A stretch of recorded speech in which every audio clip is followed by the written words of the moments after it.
What if I told you that one of the most effective guides for handling modern anxiety was actually written over 200 years ago?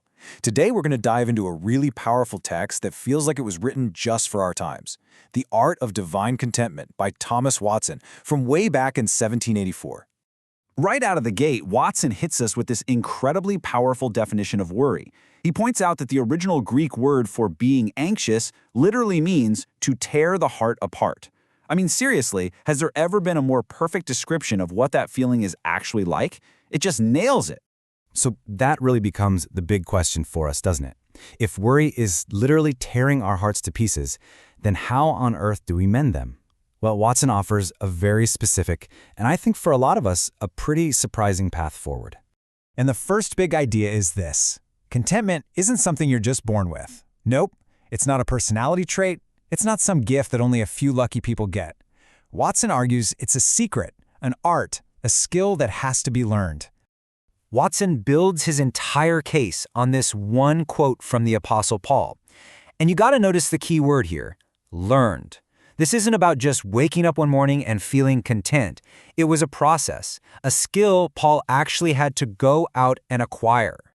And Watson makes a really crucial distinction right here. He says there's a huge difference between hearing something and learning it. Hearing, that's just taking in information. But learning contentment, well, that's something else entirely. It means you internalize it so deeply that it fundamentally changes how you respond to everything. And let's be real, this is hard work.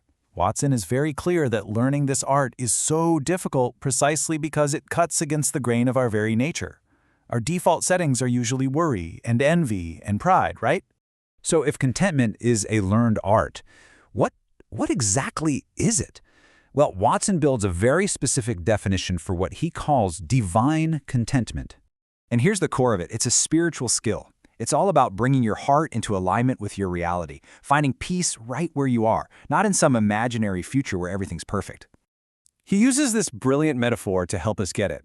A contented heart, he says, is like a finely crafted watch. You can turn it upside down, you can shake it, move it all around, but that inner mechanism just keeps ticking away, keeping perfect time. That's the kind of stability he's talking about. And he gives us another great image, a four-sided die. No matter how life throws it, whether you land in poverty or wealth or hardship, it's designed to always land on the same solid foundation. The stuff on the outside keeps changing, but that core stability, it never does. And just to be super clear, this isn't about becoming some emotionless stoic. It's not about pretending you don't feel pain. It's about having a spiritual anchor so deep that when the storms of life inevitably hit, your soul doesn't sink.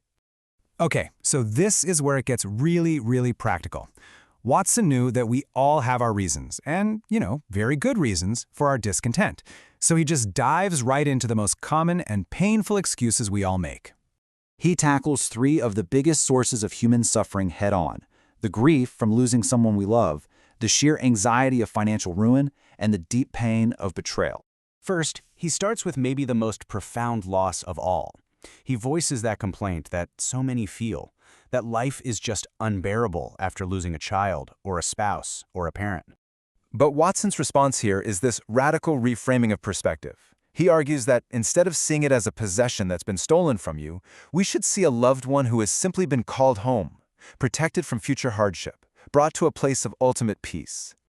Next up, a fear that feels incredibly modern: financial collapse. The complaint is simple: my security's gone, my future's totally ruined. And again, it's a complete perspective shift. Watson suggests that your real treasure can't be lost in a market crash. He even proposes that maybe losing all that wealth was a form of spiritual protection, saving you from the snare of riches that can pull your heart away from what truly matters. And finally, he addresses that deep, personal sting of loneliness and betrayal. My friends, the very people I counted on, they've hurt me, they've abandoned me. The counter perspective, once again, is to shift your ultimate focus. Watson's point is that while human friends will, inevitably, let us down, there is a divine friend in heaven who is a constant, reliable source of love, an anchor you can hold on to against all the storms of human faithlessness. So, after walking through all that really difficult emotional and spiritual work, what's the reward? What's the payoff for mastering this art? Well, Watson argues it's a profound and unshakable inner peace. He lays out what he calls 4 excellencies that come from this. First, you get a taste of heavenly peace right here on earth. Second, it provides an inward joy that fills the void when the outward comforts disappear. Third, it becomes a pillar of strength, helping you endure basically any burden. And fourth, it has this sweet influence that can transform the most bitter trial into a kind of spiritual medicine for your soul. And this all brings us to the final, absolutely crucial point of his whole argument. Watson forces us to ask a really fundamental question about where we're looking for our security and our happiness. And this contrast just gets right to the heart of it all. The world tells us the path to enough is always to get more, chase the next achievement, the next thing. Watson's centuries-old advice offers the complete opposite path: desire less. Find your satisfaction not in what can be taken from you, but in a treasure that is eternal and totally secure. And so we're left with this final, really challenging question. What if this whole game we're playing, this endless pursuit of enough, isn't about accumulation at all? What if real peace comes not from adding more stuff to our lives, but from finally recognizing the indestructible treasure we've had all along?